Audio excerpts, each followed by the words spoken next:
Carol's parents started in on her early by disdainfully blaming her for soiling her diaper before she was even 1. By the time she was 3, she had been so frequently punished for making noise while talking and playfully exploring her house that her constant state of fear generated an ADHD-like condition in her. Carol's large backyard was her refuge, where she would play with great gusto, climbing, running, cavorting and building, and ransacking villages that she made with her toys and leaves, grass, sticks and stones. She would busy herself from breakfast until supper, often forgetting to come in for lunch, which she thought, in retrospect, made life easier for her mother, who never called her in to eat. One family video from this time was the straw that broke the camel's back of Carol's denial that her family was abusive. It showed her playing a game whereby she would repetitively smack herself hard on the hand and call herself a bad girl as she wobbled around the living room touching various knickknacks. There was a considerable amount of footage that showed her parents and siblings roaring with mocking delight in the background. When contempt replaces the milk of human kindness at an early age, the child feels humiliated and overwhelmed, too helpless to protest or even understand the unfairness of being abused. The child eventually becomes convinced that she is defective and fatally flawed. Frequently she comes to believe that she deserves her parents' persecution. When Carol was 4, she accidentally fell out of a second-story window. A few years later, she stepped out into a street in front of a car and was knocked to the ground.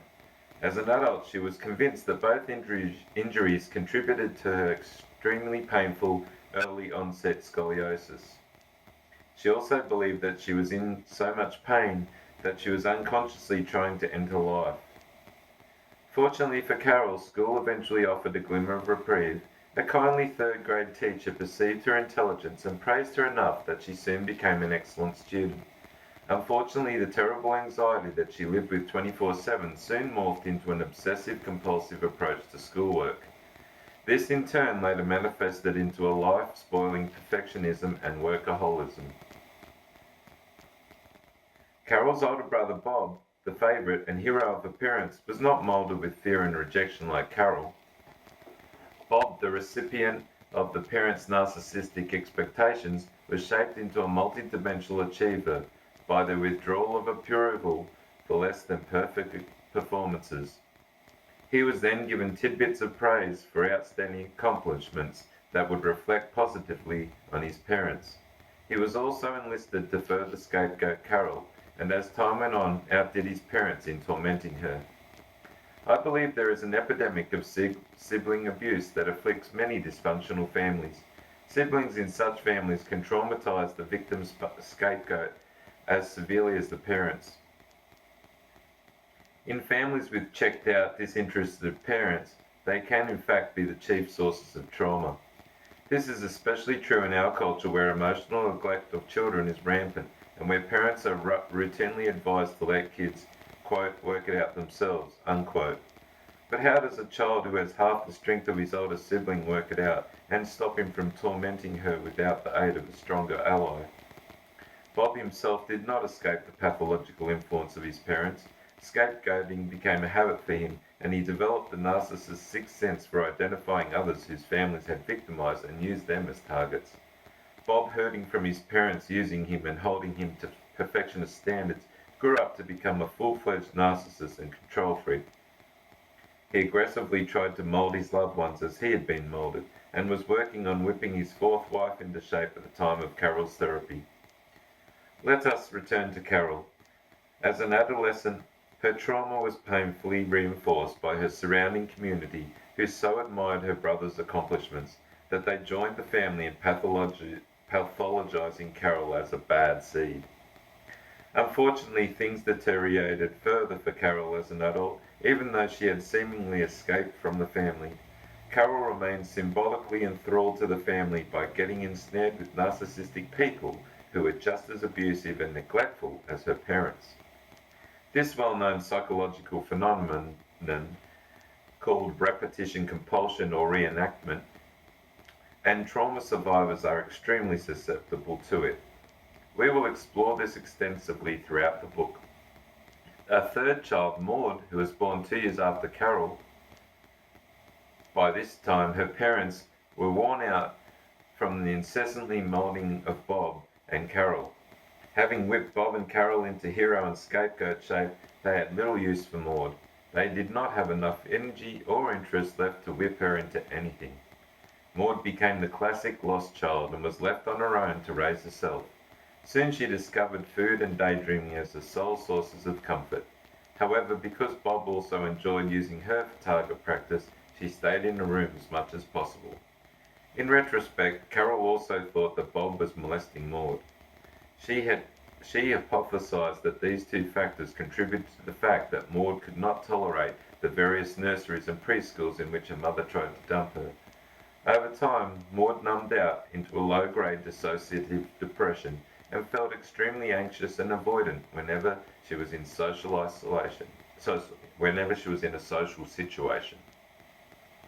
At 4, an eccentric aunt gave Maude a television for her room, and she was soon entranced. She was forced to develop an attachment disorder in which she bonded with TV rather than with the human being. Sadly, she is still lost in that relationship, living on disability in an apartment cluttered with an enormous amount of useless hoarded material.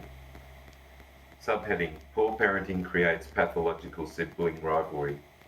Like many children in CPTSD engendering families, Maude could not turn to her siblings for comfort because her parents unconsciously practiced the, quote, divide and conquer, unquote, principle. Her parents modelled and encouraged sarcasm and constant fault-finding among the children. Moreover, interactions of cooperation or warmth were routinely ridiculed. Sibling rivalry is further reinforced in dysfunctional families by the fact that all children are subsisting on a minimal nurturance and are therefore without resources to give to each other. Moreover, competition for the little their parents have to give creates even fiercer rivalries. 2 years later, Sean was born. At first it seemed as if he was destined for the same lost associated destiny as Maude, but as he matured he fell into the role of the, quote, gifted child, as described by Alice Miller in the Drama of the Gifted Child.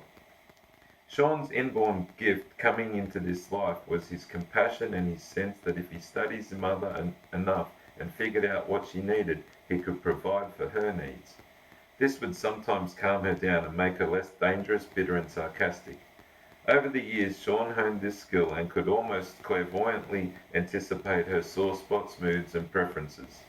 Sometimes it seemed he knew what she needed before she did, and with practice he became adept at diffusing her anger and sometimes even gaining morsels of her approval. Synchronistically, his mother realized that she was getting old and that her alcohol-ravaged husband would likely precede her. Not wanting to be alone, she exploited his compassionate nature and primed him for domestic service for as long as she would need it.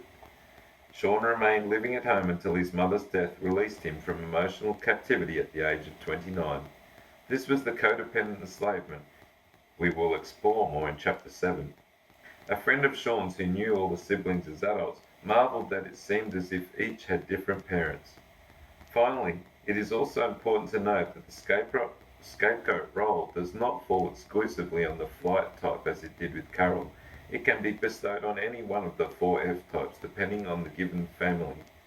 The scapegoating role can also shift over time from one person to another, and each parent or sibling may choose a different scapegoat. Chapters 6 and 7 explore each of the 4 Fs and their corresponding defensive structures in greater detail. These chapters will also help you determine your key 4F defense and help you to address issues that are more specific to your type of CPTSD. This ends Chapter 1.